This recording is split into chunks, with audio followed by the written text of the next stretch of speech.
Hello everyone, my question is that जैसे कि पहले जब मैं छोटा था एक मूवी आई थी खिलौना बना खलनायक, आप सभी देखिए काते बिच्छू वाली। आज के टाइम पे वही काम मुंजिया करे। मैंने मूवी देखी, बहुत ही अमेजिंग मूवी थी, बहुत ही अच्छे, मतलब देख के मजा आ गया। मैं आपका कैरेक्टर जो था भूत वाला, मतलब स्पॉइलर दे दिया मैंने सब। पर आपको समझ में आया ना उनका मेकअप देखने की क्या हुआ रहेगा गाँव में? मतलब कि बहुत अच्छी एक्टिंग थी। तो उसके बारे में आपका कुछ टेक हो कि मतलब जैसे पहले जमाने में काते बिच्छू था, आज के टाइम में मुझे उसके बाद वो जो फिल्म आपके रेफरेंस जो आप रेफर कर रहे हो एक्चुअली मराठी फिल्म है। Hello guys, welcome back to the other video. और आज मैं है मुंजिया के स्टार कास्ट का इंटरव्यू लेने। आज इनकी प्रेस कॉन्फ्रेंस है, तो उनसे सवाल करते हैं मूवी से रिलेटेड। तो बने रहिए वीडियो पर, आपको पूरे वीडियो का व्यू दिखाऊंगा। टॉकिंग अबाउट कि कैसे हम लोग बचपन से वो दादी नानी की भूतों वाली कहानियाँ सुनते हैं, पढ़ते हैं। कितने जने हैं वो चलेंगे ना, हमें रात को कहानियाँ सुन के नींद नहीं आती थी। तो for sure Munjya, I was telling them it's a clean entertainer which is going to tickle your bones as horror comedy, but is also might be we'll go back to the era, you know, where we never used to sleep की नींद नहीं आ रही है, आज भूतों की कहानियाँ सुनी है, गर्मी की छुट्टियाँ वैसे ही चल रही है। So I think the perfect time, मैं थोड़ा सा ये इस अपॉर्चुनिटी को ग्रैब करूँगी। मुझे एक चीज़ आप सबसे पूछनी थी, whoever would like to answer. While you were shooting this movie, you know, particularly for you guys, it's a very first experience of shooting horror comedy. Sets पे कोई ऐसा इंसिडेंट हुआ है जिस दिन वापस जाके नींद ना आई हो? एक दूसरे की शक्ल देखती है और डर जाते हैं। That's another experience.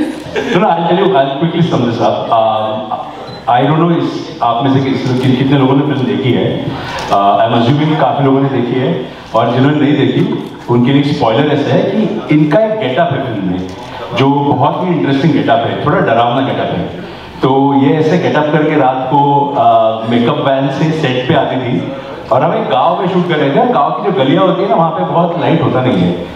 तो आई एम श्योर बहुत लोग काफी डरे हैं उनको वैसे देख के कि वो शार्प ऐसे तीर टेंशन लगा के और एकदम भूतों जैसा मेकअप करके घूमी है वहाँ पे गलियों में। तो आई एम श्योर बाकी लोगों की नींद उड़ी है वहाँ पे गाँव में। बट एक इंसिडेंट हुआ था जो आई एम श्योर ये बताएंगे इसके बारे में, जो थोड़ा हॉरिफाइंग था। तो एक इंसिडेंट ऐसा हुआ था। फर्स्ट ऑफ ऑल आप सबको मेरा हेलो नमस्ते। आप लोग सब आए, मेरे को मतलब हम सभी को बहुत अच्छा लग रहा है। और एक इंसिडेंट फिल्म का ऐसा हुआ था कि हम एक होटल में स्टे कर रहे थे, और जहाँ हम शूट कर रहे थे बहुत ही खूबसूरत जगह थी, वो महाराष्ट्र की कोकण बेल्ट में हम शूट कर रहे थे। तो रात को हुआ क्या कि मेरी 3 बजे आँख खुल गई, ऐसी जनरली आँख खुल गई, और हमारी आदत है फ़ोन चेक करने की। तो हमने फ़ोन चेक किया, अच्छा 3 बज गए, तो रखा। फिर 5 मिनट बाद दोबारा सो गए, 10 मिनट बाद। तो सुबह जब हम ब्रेकफास्ट टेबल पे हम सब बैठे और बाकी की टीम भी बैठी, तो सुबह हमने ये मतलब हम ऐसी डिस्कशन हुआ कि सब ठीक से सोए नहीं सोए। तो मैंने बोला नहीं यार, बस 3 बजे हम ऐसे उठ गए थे, मतलब मैं ऐसे उठ गया था 5 मिनट के लिए, फिर सो गए। तो ऐसे शतरी नहीं बोला। फिर आदित्य सर ने ऐड किया, हाँ मेरी भी आँख 3 बजे खुल गई थी। फिर उधर से तरन आया, फिर मोना मैम आ गई। तो हमने कहा अरे बाप रे 3 बजे ही क्यों सब किया? तो थैंकफुली अभी भी हो रहा है, अभी भी हो रहा है, अभी भी कुछ अभी भी 3 बज रही है, कुछ है यहाँ पे 3 बजे। तरन की शक्ल में तो 12 बज गए। नहीं, पर एक्चुअली ऐसे हुआ था कि 25 से 26 लोग थे यूनिट के, जिन सबको ये सबके साथ ये हुआ। एक होटल में हम सब रह रहे थे, वो एक तालाब के नजदीक होटल था, ब्यूटीफुल होटल था। बट 3 बजे क्यों सब उठ रहे थे, किसी को इसका एक्सप्लेनेशन नहीं था, और ये 2 या 3 रात सीधे होने लगा। फिर हमने एक पॉइंट पे सोच लिया कि देखो उठ तो रहे, कुछ हो नहीं रहा है, अभी कुछ दिख नहीं रहा है, कुछ आवाजें नहीं आ रही, हमारे साथ कुछ हो नहीं रहा है, हम सिर्फ उठ रहे हैं। तो बोले उठते हैं 5 मिनट के बाद सो जाते हैं, सुबह काम पे चले जाते हैं। तो हमने इसको छोड़ दिया, पर वो काफी फ्रीकी था। I think ये चीज़ पर्टिकुलरली हम लोगों ने सुनी है कि वो जो 3 बजे का टाइम पीरियड होता है ना, that's when everything is much more awakened. तो could be. Thank you. मुझे लग रहा है इसको मेरी आवाज़ नहीं पसंद आ रही है। Moving ahead, next question that I have, I just wanted to understand, you know, generally movie shooting का एक process है. Does it differs from shooting a horror comedy particularly or horror or no? That's okay. Please, that's horror comedy. Horror comedy का ना horror comedy का एक सबसे बड़ा rule होता है, आप लोगों को हंसा भी रहे हो, एक साथ डरा भी रहे हो। और वो बहुत ट्रिकी इमोशन है, क्योंकि हंसाना और डराना दो अलग एक्सट्रीम ऑपोजिट इमोशन है। तो उसमें ना आपके पास एक बहुत तगड़ी कास्ट होनी चाहिए, जिनको अच्छी एक्टिंग आती हो, जिनको टाइमिंग आती हो, और जो डरे तो कन्विंसिंग डरे। तो जब अभय का मैंने कास्टिंग किया या जब तरन का भी कास्टिंग किया तो ऑडिशन के थ्रू कास्टिंग हुआ है इनका, नए थे, इन्होंने फिल्म की नहीं पहले, मेरे पास कुछ रेफरेंस था नहीं, तो मैंने ऑडिशन जो रखा था वो ऐसा था कि एक सीन था जहाँ पे बहुत डर रहा है, आपकी फटी पड़ी है और इतना डर रहा है कि मुझे हंसी भी आनी चाहिए आपको डरते हुए देखिए, तो वो एक कॉम्बिनेशन है ना, वो बहुत इंटरेस्टिंग है क्योंकि वो इजी नहीं है, वो सबको होता नहीं है। तो इन दोनों के कॉम्बिनेशन के वो ऑडिशन में उन्होंने बहुत सही किया था और वो कास्टिंग पे खेल हमारा आई थिंक काफी वर्क हुआ। फिल्म एडिट में और लिखते वक्त तो हमने वो संभाला ही, बट मैक्सिमम फिल्म में दोनों डर रहे हैं। आपने अगर सीन देख रहे हैं तो मुंजा उन पर डरा रहा है, डर रहे हैं, बहुत इंटरेस्टिंग डर रहे हैं वो। Thank you so much for sharing. I can just imagine the auditions now कि जिसको डराने वाला ऑडिशन देना पड़ा होगा उसके लिए कितना मुश्किल होगा for sure, क्योंकि आपको डराना है सबको। But moving ahead, we'll open the forum for media. I'm sure they are very curious to ask a lot of questions. Can you please pass on the mic? आप हाथ उठाना जिसको सवाल पूछना है, माइक आपके पास आ जाएगा। चलो। Hello everyone, my question is that जैसे कि पहले जब मैं छोटा था एक मूवी आई थी खिलौना बना खलनायक, होप आप सभी देखिए काते बिच्छू वाली।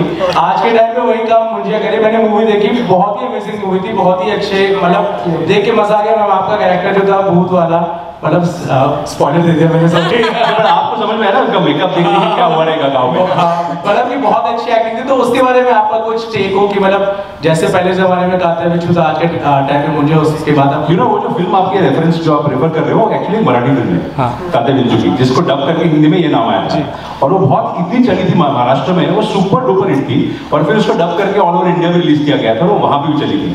तो वो जो रेफरेंस है ना काते बिच्छू का, बिकॉज मैं महाराष्ट्र से आता हूँ, मेरा रीजनल सिनेमा का बैकग्राउंड है, मैंने 8-9 फिल्में बनाई है वहाँ पे, तो वो मेरे लिए भी एक आइकॉनिक फिल्म थी। और जो आवाज है मुंजा का या कुछ रेफरेंसेस मुंजा में भी है जो थोड़े से वो फिल्म के रेफरेंसेस से आते हैं, तो डेफिनेटली मैं बोलूंगा कि कुछ इंडिया में बनी आइकॉनिक फिल्में हैं। जैसे अभी छोटा चेतन, आपको अगर याद है वो फिल्म, मैं बहुत छोटा था तभी जब वो 3D फिल्म लगी थी थिएटर में, और छोटा चेतन देख के हम सब ऐसे लगे थे, वो भी थोड़ी हॉरर या फैंटेसी वाली फिल्म थी, तो उसमें भी एक ऐसा बच्चा है वो जो छोटा चेतन मैजिकल बनता है, तो वो जो दुनिया है ना वो बहुत मेस्मराइजिंग है, तो वो हमने थोड़ी रिक्रिएट करने की कोशिश की है मुंजा में। Hello. Hi, Sarika Sharma from Money Control. I'm the editor of Entertainment. Aditya, we just interviewed you a few days ago. Oh, yeah. Yeah, on phone. Oh, yeah. We had a long conversation. Yes. So this question is to Sharvari. Sharvari, it's your first time in horror comedy. So how different it is, because you shift the genre from horror comedy to a spy wars. So how was it and how's the journey been from 2015 to 2024? You were always touted as the newcomer, still Munja's success, and Munja's success, as Aditya had also said before the release, he said that I'm hoping and people will, compare it with Stree, but then always a Stree will have a reference of Bhedia and a Bhedia will have a reference of Stree. You said that. So Sharvari, what is your take on it? The success of Munja, which has come, and your journey as an actress, and now the shift of genres. Thank you. अब मैंने तो mic ही रख दिया इतने सारे सवालों पे, इसलिए यही बात करेंगे अब। No, I will sum it up really short. But मैं ये कहूँगी कि ये जर्नी बहुत ही ब्लेस्ड रही है। I think as an actor मुझे ऐसे लगता है कि मैं कुछ तो सही कर रही होंगी, क्योंकि मैं इस इंडस्ट्री से नहीं आती हूँ और मैंने कुछ 7-8 साल ऑडिशंस किए थे और तब मुझे बिल्कुल काम नहीं मिलता था, और मुझे ना तब मैं असिस्टेंट डायरेक्टर का काम करती थी जस्ट बिकॉज मुझे सेट पे रहना था और मुझे सीखना था। तो वो जो जर्नी रही है उसके बाद आई थिंक पहली फिल्म मिलना ये बहुत ही स्पेशल चीज़ होती है, लेकिन आज मैं गर्व से कहूँगी पहली फिल्म हिट है, और आई थिंक ये जर्नी बहुत ही स्पेशल है क्योंकि ऑडियंस का जो प्यार होता है, हम as an artist I think hit बस एक बाय प्रोडक्ट होता है, ऑडियंस का प्यार जो होता है वो सबसे ज़्यादा इंपॉर्टेंट होता है for an artist, for our craft, और आई थिंक कि वो ना हमें एक कॉन्फिडेंस भी देता है। तो आई थिंक कि आज मुझे बहुत कॉन्फिडेंट, मैं आज बहुत कॉन्फिडेंट फील कर रही हूँ, और आई एम ग्रेटफुल कि इसके बाद मैं जो शिफ्ट कर रही हूँ टू द स्पाई यूनिवर्स, थोड़ा कॉन्फिडेंस के साथ जाऊँगी और थोड़ा सा, बिकॉज वहाँ पे मेरी फेवरेट एक्टर है आलिया भट्ट जी, और to be a part of these two very big IPs जो मैडॉक की हॉरर कॉमेडी यूनिवर्स है और वायरस की स्पाई यूनिवर्स है, एक एक्ट्रेस जो सिर्फ एक फिल्म ओल्ड है उनके लिए ये बहुत बड़ी रिस्पॉन्सिबिलिटी होती है, लेकिन आई थिंक कहीं ना कहीं मैंने हमेशा यही विश किया है कि मैं सबसे बड़ी फिल्में करूँ, और आई थिंक आज ये मौका मुझे मिल रहा है, तो आई थिंक मैं पूरा हार्डवर्क करके आई एम होपिंग कि ऑडियंस को प्राउड फील करवाऊंगी इस जर्नी के बारे में. So I hope you guys like this video. ये तो पूरा press conference. So please subscribe the channel and share with your friends. Have a great day. Bye bye.